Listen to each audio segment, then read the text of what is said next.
Back in 1996, there was a court case called Bernstein versus the DOJ. So Bernstein wanted to export cryptographic software outside the US, and the Department of Defense sued him, said, no, you can't do that. And so it went to court, and the DOJ took the case on behalf of the Department of Defense. And the court decided that software is language. It's protected under the First Amendment. So it's like you can't outlaw Spanish, you can't outlaw software. And and specifically, you can't outlaw cryptographic software. And so that's all Bitcoin is. So the courts have already decided that cryptographic software like Bitcoin is speech. It's protected under the First Amendment. And so that's what gives me the comfort that the regulators, they can't stop it. And they know they can't stop it because we have a constitution in the United States. And because they can't stop it, well, what do? They go on misinformation campaigns to badmouth it, to convince people they don't want to own it. So a number of years ago, it was like, don't touch Bitcoin. It's used for criminals, and it's you don't want to be a nefarious actor by messing around with this stuff. And people are like, oh, I don't want to touch Bitcoin because that's something bad.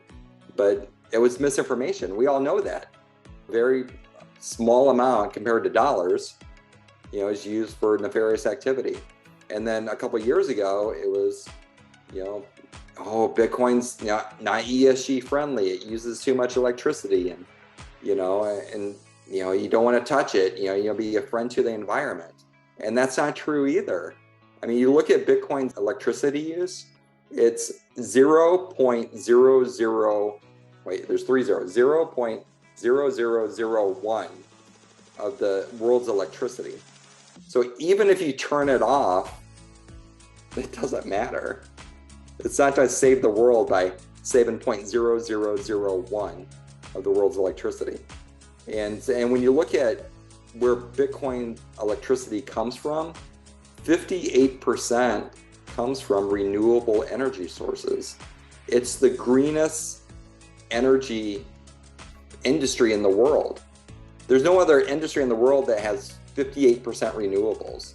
In the United States, our average is 20%.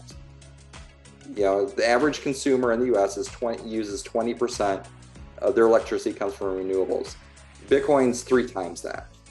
So it's, so this ESG narrative that it's bad, that's fake information. It's misinformation, trying to convince people they don't want to use it.